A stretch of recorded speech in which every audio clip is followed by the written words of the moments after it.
Bonjour, aujourd'hui, on va voir un thème en lien avec la loi de la conservation de la masse, c'est-à-dire qu'on va voir comment équilibrer ou ce qu'on appelle aussi balancer des équations chimiques. Alors, la première chose qu'il faut savoir quand on parle de balancer des équations chimiques, c'est ce qu'on veut faire. On veut établir des proportions pour que la masse des réactifs soit égale à la masse des produits. Donc, ça, c'est simplement dire, on sait qu'il y a eu réaction chimique. C'est comme si on avait eu des ingrédients pour faire, par exemple, je ne sais pas, un gâteau. On avait 200 grammes d'un ingrédient, je ne sais pas, du sucre. On avait 100 grammes de farine, 50 grammes, on va dire, des œufs. Bien, évidemment, après, il faut que le tout pèse 350 grammes, d'accord? Donc, ce qu'on fait réagir, là, les éléments qu'on fait réagir ensemble, bien, ils s'additionnent pour égaler la masse des produits. Donc, c'est bien important, la somme des masses des réactifs est égale à la somme des masses des produits. Quand on parle de loi de la conservation de la masse, ça, on en a parlé dans les concepts précédents qu'on a vus ensemble. Euh, je vous présente une équation chimique. Une équation chimique, on a vu c'est quoi? Ici, vous avez ce qu'on appelle une équation squelette. Une équation squelette, c'est une équation où est-ce qu'il n'y a pas de coefficient. Euh, En chimie, lorsqu'il y a un 1, on va tout simplement rien mettre. C'est comme en mathématiques, quand on dit X, on ne met rien devant. Si on dit une molécule d'hydrogène, on ne va rien mettre devant. En chimie ou comme en mathématiques exactement, si on avait Y, on n'écrit jamais un Y, on écrit toujours juste Y. Donc, en sciences, les coefficients dans les équations chimiques, on ne va tout simplement jamais rien écrire quand c'est un 1. Donc, une équation squelette, c'est une équation avec aucun coefficient. Les coefficients sont là parce qu'on veut équilibrer ce qu'on a du côté des réactifs et ce qu'on a du côté des produits en termes de nombre d'atomes pour chaque élément. Alors, par exemple, la molécule de CH4 qui est ici, bien, vous avez du carbone, puis vous avez 1, 2, 3, 4 atomes d'hydrogène qui sont représentés ici. Et le CH4 va réagir avec du dioxygène. Vous avez deux atomes d'oxygène qui sont représentés par le petit indice qui est ici. Si les deux réagissent ensemble, bien évidemment, après, on devrait s'attendre à avoir le même nombre d'atomes d'hydrogène, le même nombre d'atomes de carbone et le même nombre d'atomes d'oxygène. Sauf qu'ici, l'équation, elle n'est pas balancée, elle n'est pas équilibrée, il n'y a pas de coefficient. Les coefficients sont là pour respecter la loi de la conservation de la masse, c'est-à-dire, si on a 4 atomes d'hydrogène du côté des réactifs, on devrait être capable d'en retrouver 4 du côté des produits. Donc ici, les atomes d'hydrogène, on en a juste 2. Sauf que ce qu'on va faire, c'est qu'on va rajouter un coefficient ici devant, c'est-à-dire qu'on va placer un 2 pour simplement montrer que en réalité, il y aurait deux molécules de H2O qui seraient produites pour pouvoir équilibrer ma quantité d'hydrogène, d'atomes d'hydrogène. Donc ici, j'aurais 2 fois H2 qui me ferait 4 atomes d'hydrogène. Et ensuite, ce qu'on va aller revoir du côté des réactifs, j'ai deux atomes d'oxygène, sauf que du côté des produits, j'ai 1, 2, 3 et 4 atomes d'oxygène. Donc, si je regarde ici, j'en ai 2, ici, atomes d'oxygène, puis j'en ai 2 fois 1 ici, donc ça ferait 2 de plus. Donc, j'ai 2 plus 2, j'ai 4 atomes d'oxygène. Je vais devoir aller me placer un 2, c'est-à-dire qu'en réalité, là, j'en ai 2 molécules de O2. Donc, j'ai bel et bien 1, 2, 3, 4 atomes d'oxygène du côté des réactifs. Donc, en réalité, ce qu'on fait, c'est qu'on vient placer des coefficients devant des molécules pour pouvoir équilibrer l'équation, c'est-à-dire la balancer, avoir le même nombre d'atomes de chaque élément du côté des réactifs et du côté des produits. Donc, ça, c'est une équation qui est équilibrée. Les coefficients seraient 1, 2, 1, 2. Bon, je vous présente une autre équation équilibrée. Cette équation-là, vous avez deux atomes de sodium qui réagissent avec deux molécules de H2O pour former deux molécules d'hydroxyde de sodium et une molécule de dihydrogène.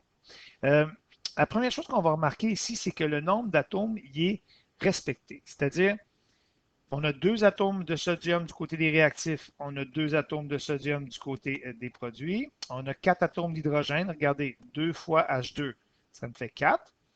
On en a deux ici, puis on en a deux fois NaOH. Donc, on en a effectivement 2 et 2, 4 atomes d'hydrogène. Donc, ça, c'est respecté. J'ai deux atomes d'oxygène. J'ai deux molécules de H2O. Donc, deux fois un atome par molécule. Ça ferait deux atomes d'oxygène. Et j'ai deux fois NaOH. Donc, deux fois le O qui est là. me fait 2 atomes d'oxygène. Donc, les atomes sont conservés. C'est ce qui fait qu'une équation est équilibrée. Par contre, il est intéressant de voir que le nombre de molécules, lui, n'est pas toujours conservé. Ça, c'est normal. Tu peux avoir 6 molécules du côté des réactifs, puis 3 molécules du côté des produits, ou 4 molécules. Donc, parfois, les molécules vont être en même quantité du côté des réactifs et du côté des produits, mais parfois, elles ne seront pas aussi en même nombre. Mais ça, ce n'est pas grave. Donc, la conservation du nombre de molécules n'est pas toujours présente. Et dernière chose, le nombre de masses, lui, est toujours présent. C'est ce que je vous disais au début. Si j'ai 46 grammes de sodium avec 36 grammes d'H2O, d'eau, ça me fait 82 grammes au total. Donc, je dois avoir 82 grammes après. Je n'ai pas le choix. Donc, si j'avais 2 grammes d'hydrogène de produit, ben, j'aurais 80 grammes de NaOH. Donc, ces deux-là additionnés doivent me donner, dans le cas où il y aurait 2 réactifs de produits, doivent me donner les 2 réactifs additionnés ensemble. Donc, la loi de la conservation de la masse, c'est ça. Les atomes de chacun des éléments sont conservés au niveau des réactifs et des produits. La masse est conservée, mais il n'y a pas nécessairement la même quantité de molécules de chaque côté. Voici une autre molécule, une autre équation, pardon, équilibrée. Une seule chose que je veux vous dire, c'est que, vous savez, ici, les coefficients sont 1, 5, 3 et 4. Là, l'équation, elle est bien balancée, d'accord? J'ai 3 atomes de carbone ici. J'ai 3 fois 1, donc ça me fait 3 atomes de carbone. J'ai de l'hydrogène, j'en ai 8 du côté des réactifs. Donc, du côté des produits, je dois en avoir 8. Ben oui, 4 fois H2, ça fait 8. Puis l'oxygène, ici, j'ai 3 fois 2, ça fait 6. Plus 4 fois 1, ça fait 4. Donc, j'ai 10 atomes d'oxygène du côté des produits. Ben, 5 fois O2, j'en ai 10 du côté des réactifs. Ce que je veux vous montrer, c'est que le 1 qui est ici, là, je vais le dessiner là, exceptionnellement, le 1, le 5, le 3 et le 4, c'est pas, il n'y a pas comme un genre de chimiste en chef qui décide que, bon, quand le propane, C3H8 réagit avec le dioxygène pour former du CO2 puis du H2O, les coefficients vont être 1, 5, 3 et 4. Il n'y a pas personne qui décide ça. En réalité, ce qui se passe, c'est que dans la nature, ces proportions-là, ils s'établissent par elles-mêmes. Imaginez que vous avez des milliards et des milliards de molécules de propane qui rencontrent des milliards et des milliards de molécules de O2. Bien, ça va toujours prendre une molécule de propane pour réagir avec 5 molécules de O2. Si j'avais besoin de, je ne sais pas moi, si j'avais 2 molécules de propane, j'aurais besoin de 10 molécules de O2. Si j'avais 3 molécules de propane, ça m'en prendrait 15. Donc, c'est important de savoir que les proportions, elles s'établissent par elles-mêmes. Ça, c'est des coefficients qu'on observe dans la nature. À toutes les fois que le propane se fait brûler par du dioxygène, ben, une molécule de propane nécessite toujours 5 molécules de O2, puis produit 3 molécules de CO2 et 4 molécules de H2O. Pourquoi? Parce que la loi de la conservation de la masse fait que le nombre d'atomes de chacun des éléments doit être le même de chaque côté. Donc, ça, c'est la première chose. Puis l'autre chose, évidemment, c'est que la masse également est toujours respectée. Si j'avais 440 grammes de propane avec 1600 grammes de O2 et que je te disais, bon, par exemple, il y a une quantité de 720 grammes de H2O qui est produite, quelle est la quantité de CO2 qui a été produite? Bien évidemment, on viendrait additionner ces deux-là et la somme de ces deux-là ensemble doit me donner la somme des produits. Donc, ce qu'on va faire, c'est que on va additionner 440 et 1600 moins le 720 qui est là et on va trouver que ici, pardon, ici, on a 1320 grammes de CO2 qui seraient produits. Donc, ces deux-là additionnés doivent me donner les deux réactifs additionnés. Maintenant, je vais vous présenter une façon d'équilibrer les équations chimiques. Je vous le dis tout de suite, là, la méthode de base, c'est la méthode qui est recommandée, puis c'est souvent la méthode d'essai-erreur. Bon, quand on fait une équation chimique, quand on l'équilibre, c'est important de travailler à la mine, premièrement, et d'écrire les coefficients à la mine, et de pouvoir également effacer quand on se trompe, puis quand on revient en arrière, etc. Malgré ça, il y a quand même des petites règles à respecter si vous voulez que ça aille quand même mieux. La première chose, je vais vous dire, bon, premièrement, je vous présente une équation ici, là, il y a de la chaleur qui est impliquée. Ne tenez pas compte de la chaleur, OK? Comme là, ici, on pourrait faire comme s'il n'y avait rien qui était là. C'est simplement ce qu'on appelle une réaction endothermique, oui, qui nécessite de la chaleur pour se produire. Donc, moi, il y a de la chaleur dans mon équation, là, mais on pourrait ne pas en tenir compte. OK? Donc, nous, ce qu'on va tenir compte, simplement, on va tenir compte des deux réactifs et des deux produits. Donc, première chose qu'on peut faire, c'est qu'on peut commencer par placer le coefficient 1 sur le plus grand composé, puis on détermine les conséquences. Si le résultat contient des coefficients fractionnaires, on multiplie, bon, ça on verra par après. Mais tu peux commencer avec ta plus grosse molécule. Tu n'es pas obligé de le faire. Mais parfois, ça va bien dire, OK, je prends ma plus grosse molécule et je vais aller ajuster le reste du côté des produits en conséquence. Donc ici, j'ai ma flèche. Et à gauche de ma flèche, je dois avoir le même nombre d'atomes de chacun des éléments qu'à droite. D'accord? Donc ici, si je regarde à gauche, alors mettons, je me mets un 1 devant le Fe2 ou 3. Du fer, du côté des produits, j'en ai juste un atome ici. Ici, j'en ai deux.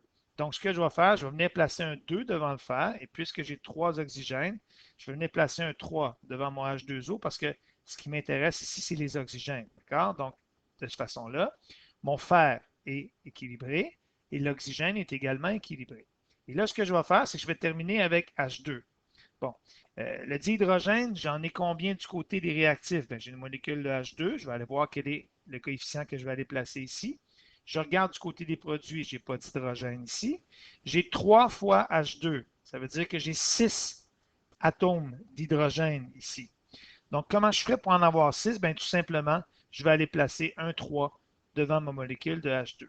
De cette façon-là, ma molécule, elle est balancée. Bon, évidemment, je ne mettrai pas le 1 dans mon équation finie. Là. Le 1, je l'enlèverais, mais ce serait mon équation qui serait équilibrée de cette façon-là.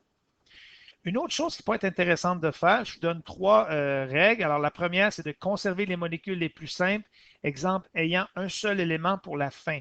C'est-à-dire, quand vous avez dans une équation chimique une molécule qui a un seul élément dedans, comme ici, il y a juste du O2. Ça aurait pu être, par exemple, du H2, ça aurait pu être du dichlore, ça aurait pu être du dibrome. À toutes les fois que tu as une molécule qui contient seulement un élément, on va tenter de la garder pour la fin. On va l'équilibrer pour la fin. OK? Parce que, tout simplement, c'est que quand on va venir placer un coefficient devant cette molécule-là, peu importe le coefficient qu'on va mettre, ça ne va pas affecter un autre élément. Ça va juste affecter l'oxygène.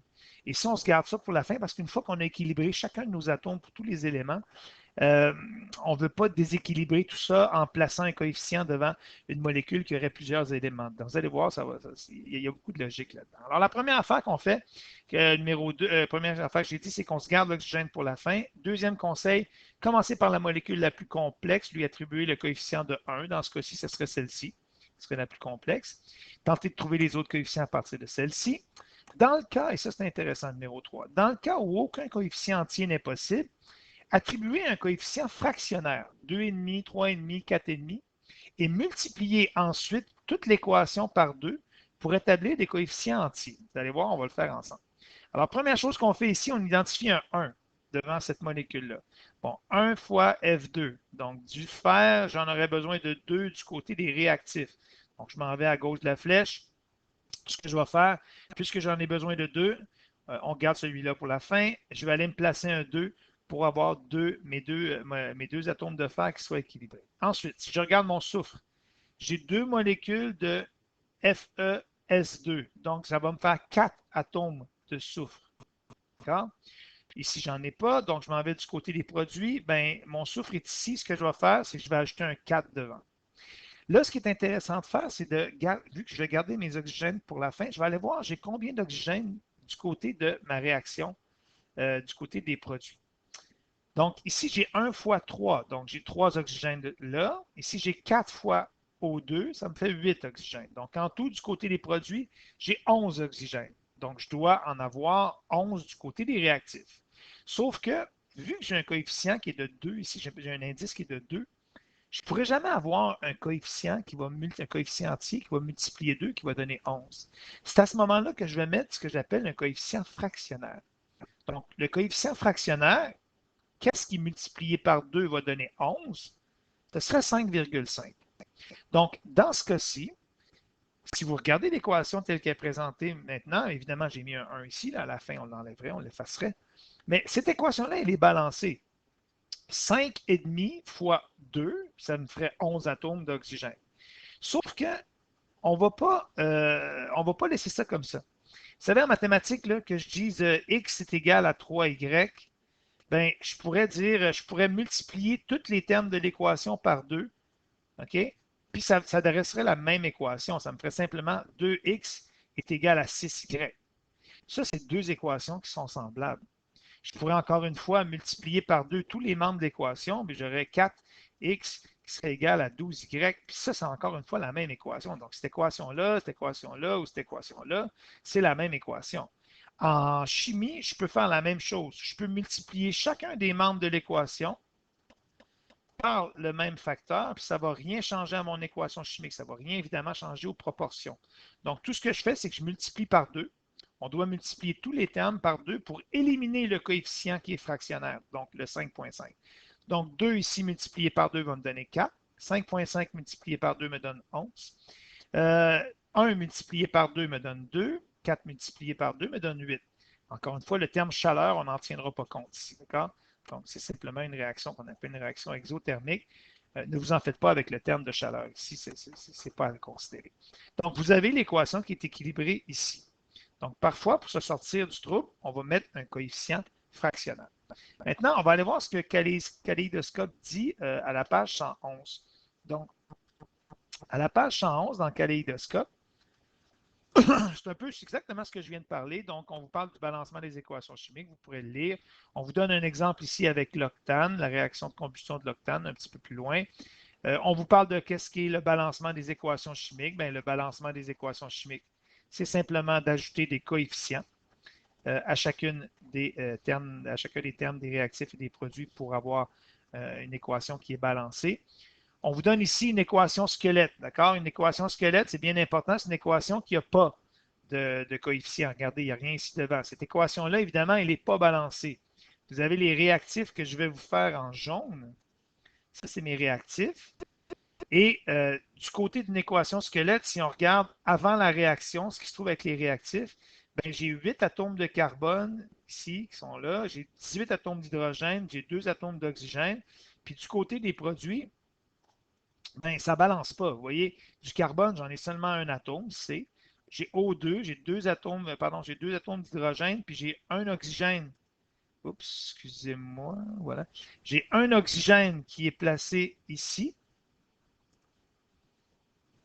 là, puis j'en ai deux qui est là. Fait que j'ai 3 atomes d'oxygène en tout. Ce qui fait que là, c'est pas balancé du tout. Okay? Cette équation-là n'est pas balancée, malgré que j'ai 2 molécules du côté des réactifs et 2 molécules du côté des produits. Ça, c'est plus ou moins important. Le nombre de molécules, là, ça ne nous dérange pas, ça.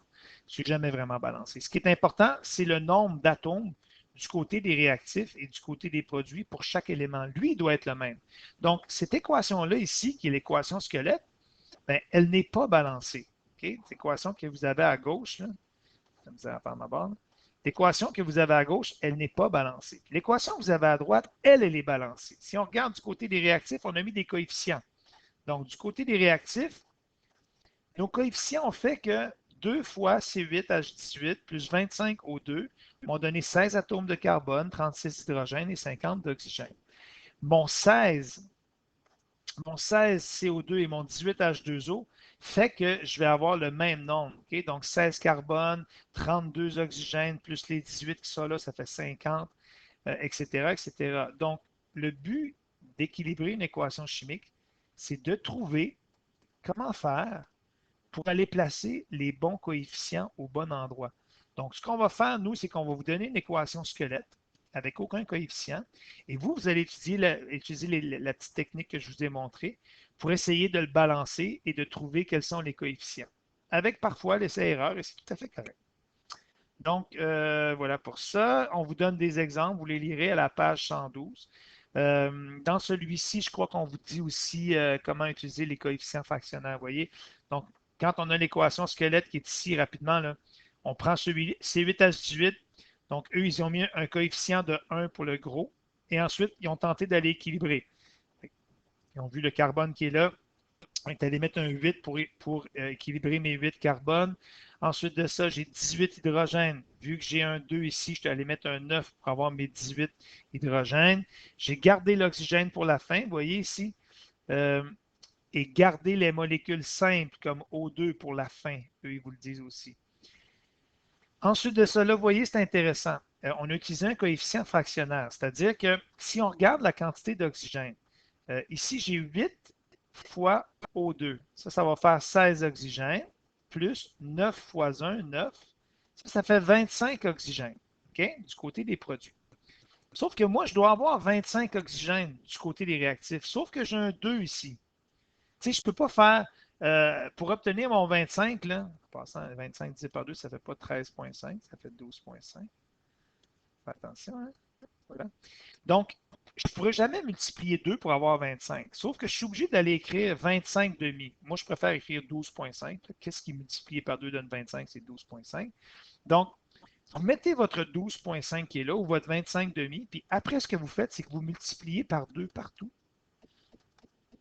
Puis vous allez trouver les coefficients finaux, puis vous n'allez pas déséquilibrer votre équation.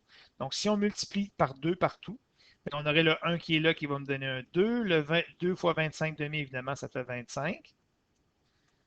2 fois 8 va donner 16. Et 2 fois 9 va donner 18. Donc, ici, l'équation que vous avez là, elle est balancée. Il y a le même nombre, vous lirez ici. Là. Ne pas inscrire le coefficient 1, blablabla, vous lirez ça. Mais c'est la façon qu'on utilise pour pouvoir équilibrer l'équation. Donc, l'équation que vous avez ici, elle est équilibrée. On vous donne un autre exemple, l'exemple B, vous pourrez le lire exactement. Donc, faites attention souvent, là, je veux juste vous dire, vous voyez, j'ai N2H4, puis j'ai N2O4 ici. Fait que parfois, l'azote, il peut se retrouver à deux endroits. Donc, présentement, ici, j'ai 4 azotes du côté des réactifs, puis j'en ai 2 du côté des produits. Donc, attention de bien calculer les azotes partout, vous voyez. Donc, allez voir à différents endroits. Parfois, ça se cache. Il se cache à travers d'autres molécules. Donc, il est possible qu'on ait le même élément dans 2 molécules du côté des réactifs ou 2 molécules du côté des produits. Donc, faites bien attention à ce que vous avez. Dernière petite parenthèse, je veux juste vous dire que, où est-ce que j'ai mis ça? J'ai ça.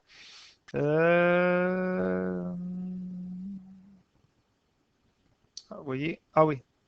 Non, je ne l'ai pas. Euh, je vous laisse là-dessus. Merci. Oups, excusez-moi, j'ai trouvé ce que je voulais vous montrer.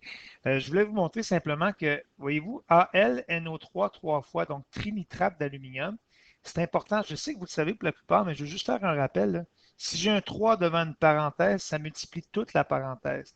Donc AlNO3 trois fois, donc trinitrate d'aluminium, c'est de l'aluminium avec 3 NO3. Donc autrement dit, Al plus NO3 une fois, deux fois, trois fois. Donc, dans cette molécule-là, là, j'ai un atome d'aluminium, j'ai 3 atomes d'azote, vous voyez, un, 2, 3, et j'ai 9 atomes d'oxygène, 3 plus 3 plus 3.